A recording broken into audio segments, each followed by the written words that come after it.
Olá, sou Jaqueline, professora de matemática do Instituto Santa Maria. E estou mais uma vez aqui para hoje darmos início ao novo livro de vocês, né? Ao livro 2 de vocês, ao volume 2, na verdade. Vamos estar iniciando o segundo bimestre. Então, vamos lá, continuar com essa força, com esse foco, certo? Então, a gente começa no capítulo 4 do livro de vocês, que tem por tema triângulos, ok? E hoje vamos dar início ao assunto de Teorema de Pitágoras. Vamos a falar sobre o Teorema de Pitágoras. Vocês precisam primeiramente identificar um triângulo retângulo.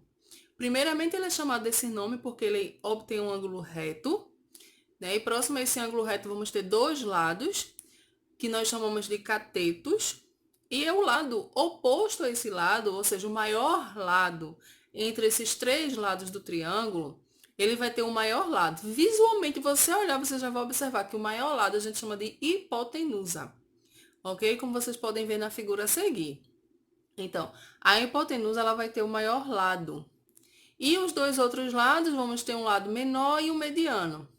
Um lado que vai estar, e vocês podem observar o ângulo reto como uma referência. Quem estiver oposto ao ângulo reto, a gente chama de ângulo adjacente, certo? E o cateto que vai estar próximo ao ângulo adjacente, a gente chama de cateto adjacente.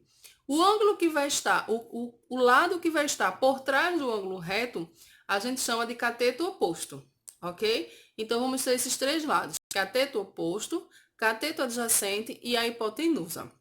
A hipotenusa, como eu falei, ela é a mais fácil de identificar, porque ela é o maior lado desse triângulo. Observem bem na figura.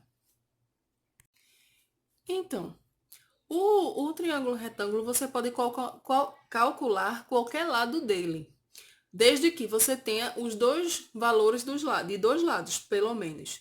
Você tendo os valores de dois lados, você consegue tranquilamente calculá-lo. Do Teorema de Pitágoras. A fórmula do Teorema de Pitágoras vocês vão ver logo a seguir. Vocês vão ter hipotenusa ao quadrado vai ser igual à soma desses catetos ao quadrado, como vocês observam na imagem. Tendo um desses lados, você consegue calcular facilmente o Teorema de Pitágoras. Vejamos a seguir o exemplo. Então, vendo que a questão pede para determinar o valor de x. Então, precisamos primeiramente relembrar Teorema de Pitágoras. Vai dizer que a minha hipotenusa ao quadrado é igual à soma ao quadrado de lados, ou dos catetos, todos eles ao quadrado. Então, quem é a minha hipotenusa aí? Qual é o maior lado? X. Então, x vai ser igual a 9 ao quadrado mais 12 ao quadrado. X ao quadrado.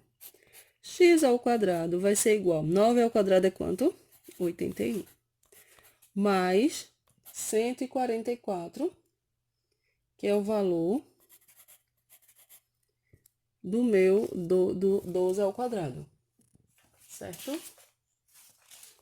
Então, a soma de 81 mais 144, eu tenho 225. Vamos lá. Mais o x ao quadrado, não esquecer. Então, eu tenho x, agora eu vou eliminar esse ao quadrado dele. E ele vai passar para o outro lado em forma de raiz. X raiz de 225, que vai ser igual a 15. Então, o valor da minha hipotenusa, onde tem x, vai ser igual a 15 centímetros, certo? Foi o que achamos na questão. Na sétima questão do livro de vocês, diz o seguinte: determine a expressão que representa a medida de cada diagonal de um quadrado cujos lados medem L. Vamos lá. Então, Sabemos que o teorema de Pitágoras vai ser hipotenusa ao quadrado, nesse caso, a hipotenusa aqui é D, hipotenusa ao quadrado igual aos lados, né? Aqui, nesse caso, é representado por L. L ao quadrado mais L ao quadrado.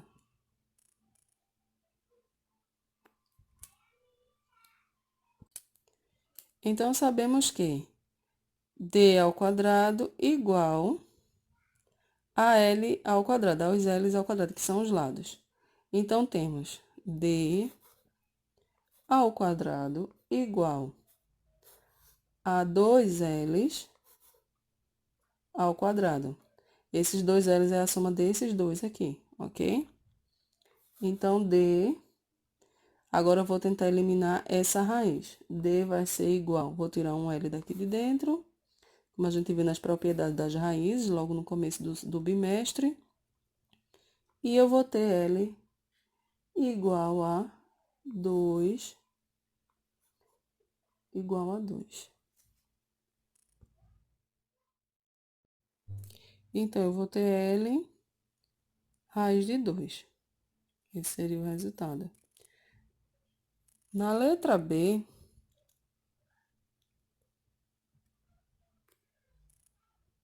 pede para você calcular dessa mesma questão. Pede para você calcular a medida de cada diagonal de um quadrado cujos lados medem 8 centímetros. Use a aproximação de 1,41 para raiz de 2. Então, eu tenho o valor anterior à questão, né, que era diagonal igual a L raiz de 2. Esse é o valor para cada diagonal. E eu vou usar os dados que foram fornecidos. Então, eu tenho D. Então, lado equivale a 8, como diz a questão.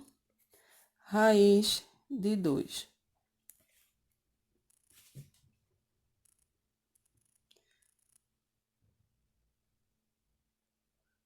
E D igual a 8, sabemos que vezes raiz de 2 equivale a 1,41. Aqui a gente sabe que ele está multiplicando, né?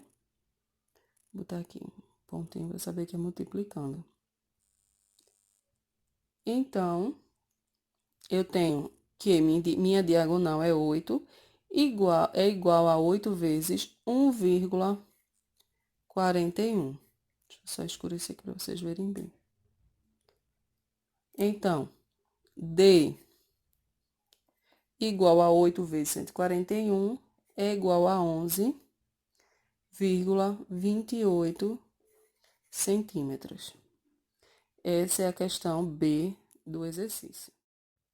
Espero que vocês tenham entendido. Eu vou deixar alguns exercícios para vocês fazerem, certo? Então, bons estudos, muito foco e até mais!